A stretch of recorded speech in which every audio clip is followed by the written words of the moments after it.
जय हिंद साथियों, स्वागत है आपका आर के क्लासेस 24 में।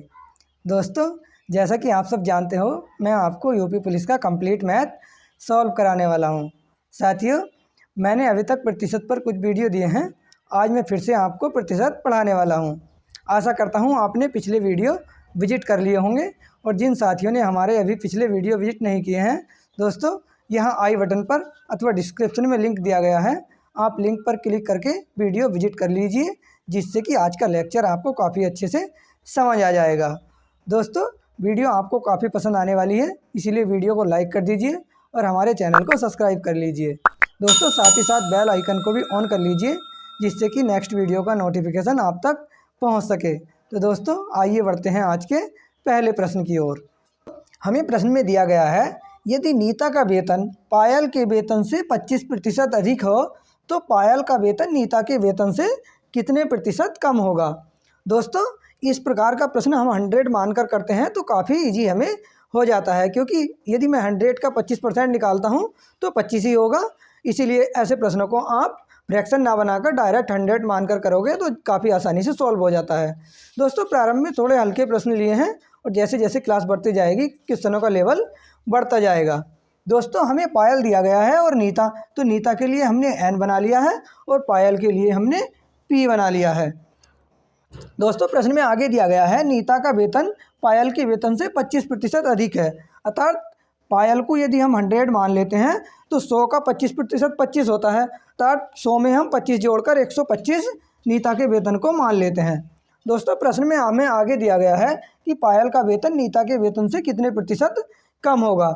हम साफ साफ देख रहे हैं दोस्तों, 25 कम है तो हमने 25 लिख लिया है ऊपर, और नीचे सदैव उसे लिखना होता है जिससे कि कंपेयर की जाती है। दोस्तों, कंपेयर हमें नीता से करनी है, नीता के वेतन से कितने प्रतिशत कम है, और नीता का वेतन है कितना 125, तो हमने नीचे 125 लिख लिया है।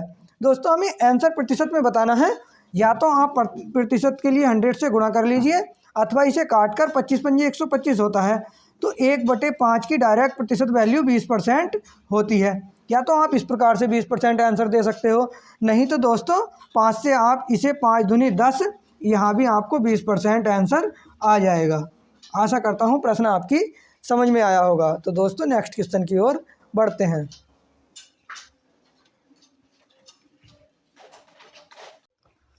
दोस्तों, प्रश्न में हमें दिया गया है, 740 का 35% एक संख्या से 34 अधिक है, इस संख्या का 2/5 कितना होगा। अभी दोस्तों हमें पता नहीं है कि संख्या कौन सी है, तो उसके लिए हम संख्या को x मान लेते हैं। हमें दिया गया है 740 का 35%, 740 का के लिए मल्टीप्लाई का चिन्ह, और 35% के लिए हमने 100 से भाग कर लिया है। एक संख्या से 34 अधिक है, तो दोस्तों संख्या हमने x मान ली है और 34 अधिक है तो हमने 34 लिख लिया है। यहाँ से हम x की वैल्यू निकाल सकते हैं, और जो भी x की वैल्यू आएगी उस संख्या का 2/5 हमारा आंसर होगा। तो दोस्तों, आप शून्य से शून्य कैंसिल कर सकते हो, 5 दूनी 10 और 5 सत्ते 35। दोस्तों, 2 से 74 को भी कैंसिल कर लेते हैं, तो 2 तिया 6 और 2 सत्ते 14, 37 टाइम हो चुका है। साथियों, 7 की और 37 की मल्टीप्लाई कर लेते हैं, 7 सत्ते 49 का 9 हासिल लगेंगे 4, 7 तिया 21 और 4 25, तो 259 हमें प्राप्त हो गया है, बराबर x प्लस के 34। दोस्तों, पक्षांतर कर लेंगे जिससे x की वैल्यू हमें मिल जाए, तो x बराबर क्या होगा, 259 तो यही रहेगा, सॉरी साथियों यहाँ 5 आएगा, 5 9 माइनस के 34, क्योंकि यह दूसरी तरफ आएगा तो चिन्ह चेंज हो जाएगा। दोस्तों, x बराबर हमें 9 में से 4 जाएगा तो 5 बचेगा, और 5 में से 3 जाएगा 2 बचेगा, यहाँ 2 बचा, 225 x की वैल्यू हमें प्राप्त हो चुकी है।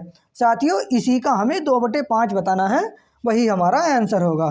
तो 225 का के लिए मल्टीप्लाई का चिन्ह 2/5 हम बता देंगे।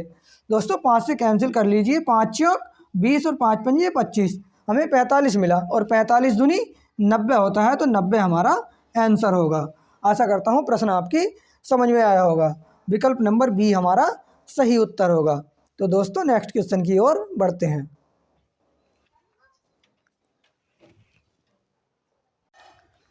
दोस्तों, प्रश्न में हमें दिया गया है, यदि किसी संख्या में 20% की वृद्धि की जाए तथा परिणामी संख्या में पुनः 20% की वृद्धि की जाए तो कुल कितने प्रतिशत वृद्धि होगी। दोस्तों इस प्रश्न को हम दो प्रकार से कर सकते हैं। पहले तो 100 मानकर करते हैं और उसके बाद फ्रैक्शन पर खेलकर इस प्रश्न को सॉल्व करेंगे। दोस्तों मान लिया संख्या 100 है और पहले 20% की वृद्धि कर दी जाए, अर्थात 100 पर यदि 20% की वृद्धि करोगे तो 20 की ही होगी, तो संख्या हमें 120 प्राप्त हो जाएगी। दोस्तों प्रश्न में आगे कहा गया है कि पुनः 20% की वृद्धि की जाए, अर्थात 120 का हमें फिर से 20% निकालना होगा। मैंने कई बार आपको बताया है दोस्तों, आप दोनों जीरो से दोनों जीरो कैंसिल कर लीजिए और केवल इन दो संख्या की मल्टीप्लाई करके लिख लेते हैं। जैसे 12 दूनी 24 होता है तो इसका हमें 24% प्राप्त हो जाएगा। यदि आप निकालोगे भी, जैसे 120 का 20% यदि हम निकालें तो दोनों जीरो से दोनों जीरो कैंसिल हो जाते हैं, बराबर 12 दूनी 24, फिर से हमें 24% ही प्राप्त होने वाला है। तो आप यहाँ जीरो ना लिखें, डायरेक्ट दोनों संख्या की मल्टीप्लाई करके आगे 24 लिख सकते हो। इससे एग्जाम में आपका कुछ ना कुछ समय बच जाएगा।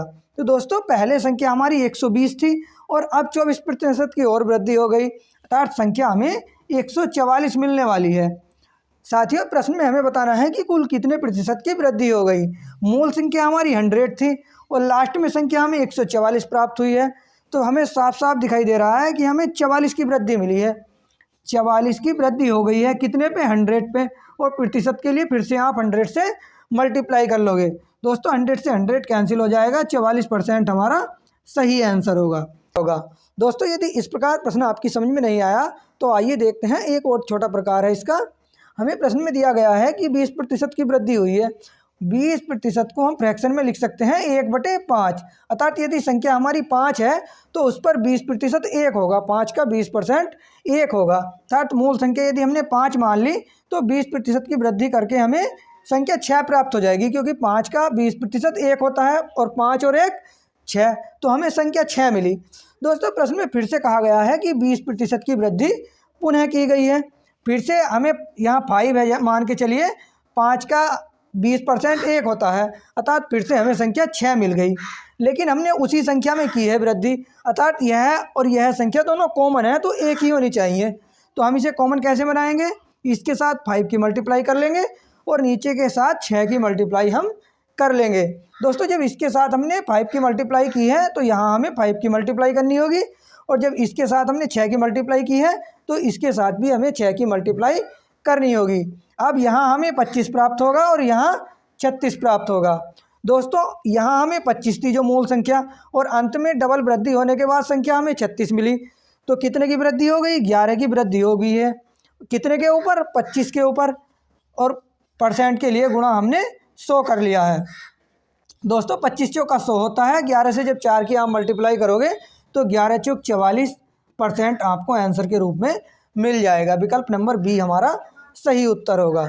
आशा करता हूँ प्रश्न आपकी समझ में आया होगा। तो दोस्तों नेक्स्ट क्वेश्चन की ओर बढ़ते हैं।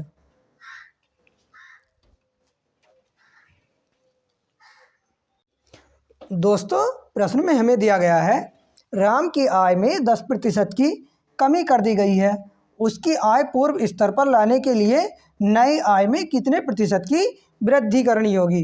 पहले क्या करा है हमने, राम की आय 10% कम कर दी है और हमें बताना है कि आय को पुनः पहले की तरह बनाने के लिए कितने प्रतिशत की वृद्धि हमें करनी होगी। तो आइए देखते हैं इस प्रश्न को किस प्रकार सोल्व करेंगे। दोस्तों मान के चलिए कि राम की आय 100 रुपये है। प्रश्न में हमसे कहा गया है कि 10% हमने कमी कर दी है। 100 का 10% 10 होता है, अर्थात 100 में से 10 घटाकर हम 90 लिख लेंगे। तो राम की आय इस समय 90 है। प्रश्न हमसे कह रहा है कि फिर से इस आय को 100 बनाने के लिए हमें कितने प्रतिशत की वृद्धि करनी होगी। दोस्तों हम देख रहे हैं कि 10 की वृद्धि करनी होगी और कितने के ऊपर, 90 के ऊपर। शून्य से शून्य कट जाएगा, आपको 1/9 प्राप्त हुआ है। दोस्तों हमें आंसर अपना प्रतिशत में बताना है, तो 1/9 की प्रतिशत वैल्यू होती है 11 सही 1/9%। मैंने ये वैल्यू आपको कई बार लिखाई है। दोस्तों कई दोस्त इसे इस प्रकार करेंगे, 1/9 और दोस्तों 100 की यहाँ मल्टीप्लाई करेंगे और 9 से फिर 100 को भाग देंगे, फिर भी आंसर यही आने वाला है। तो ऐसा आप ना करें जिससे कि आपका समय एग्जाम में वेस्ट हो जाए। तो दोस्तों आप डायरेक्ट वैल्यू का मान याद रखिए जिससे आपका 1-2 सेकंड बच सके। तो दोस्तों आशा करता हूँ प्रश्न आपकी समझ में आया होगा। आइए बढ़ते हैं नेक्स्ट क्वेश्चन की ओर।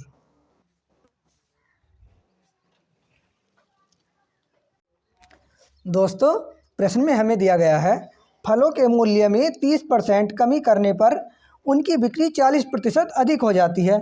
इससे विक्रय मूल्य पर क्या प्रभाव पड़ेगा? तो आइए देखते हैं इस प्रश्न को किस प्रकार सॉल्व करेंगे। साथियों मान के चलिए कि एक फल का मूल्य 100 रुपये है और आपके पास 100 फल हैं, तो टोटल फलों की कीमत कितनी होगी?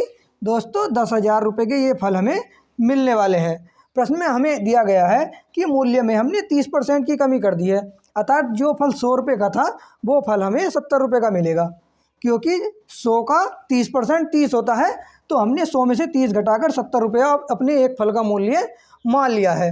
साथ ही साथ कुछ और चेंजेस हुआ है। क्या हुआ है कि उसकी बिक्री 40% अधिक हो गई है, अर्थात पहले उसके फल बिकते थे 100 और अब 40% की वृद्धि हो गई, अर्थात उसके 140 फल बिकने लगे हैं।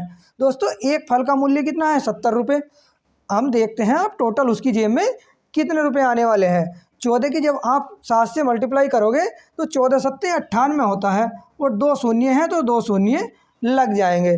दोस्तों पहले हमारी जेब में 10,000 रुपये आ रहे थे और इस बार हमारी जेब में 9,800 रुपये आ रहे हैं, तो साफ साफ हमें दिख रहा है कि विक्रय मूल्य पे कितना प्रभाव पड़ चुका है? 200 रुपये का प्रभाव पड़ चुका है। और कितने रुपए के ऊपर पड़ा है ये प्रभाव? ये प्रभाव पड़ा है हमारा 10,000 रुपये के ऊपर, और प्रतिशत के लिए हमने 100 से भाग कर लिया है। दोस्तों दोनों शून्य से दोनों शून्य कट जाएंगे और इन 2 शून्य से ये 2 शून्य कट जाएंगे, तो टोटल इफेक्ट हमें 2% का प्राप्त हो गया है। यही हमारा आंसर होगा। तो आशा करता हूँ प्रश्न आपकी समझ में आया होगा। दोस्तों नेक्स्ट क्वेश्चन की ओर बढ़ते हैं। दोस्तों हमें प्रश्न में दिया गया है चीनी के भाव में 40% वृद्धि होने पर किसी परिवार को चीनी की वार्षिक खपत कितने प्रतिशत कम करनी होगी? दोस्तों जब भी आपको ऐसा प्रश्न दिखता है तो आप डायरेक्ट क्या करोगे? 100 मल्टीप्लाई के आर अपॉन 100 प्लस के आर। आर की जगह हमें क्या रखना है? जितना हमें यहाँ प्रतिशत वृद्धि या कमी दी गई है उसे प्लस माइनस के हिसाब से हम रख लेते हैं। तो दोस्तों यहाँ हमें 100 दिया है और मल्टीप्लाई हमें 40 से कर लेनी है, अपॉन में 100 प्लस के 40 कर लेना है। साथियों ऊपर हमें 4,000 प्राप्त हो जाएगा और अपॉन में हमें 140 प्राप्त हो जाएगा। शून्य से शून्य हम काट लेते हैं तो हमें 400 अपॉन 14 मिल जाएगा। दोस्तों जब हम 14 से 400 को भाग देंगे तो हमें 28 सही 4/7 आंसर के रूप में मिल जाएगा। विकल्प नंबर बी हमारा सही उत्तर होगा। आशा करता हूँ प्रश्न आपकी अच्छे से समझ में आया होगा। तो दोस्तों आज की क्लास थोड़ी छोटी रखते हैं, मिलेंगे फिर से एक नेक्स्ट सेशन में। तब तक के लिए जय हिंद, वंदे मातरम।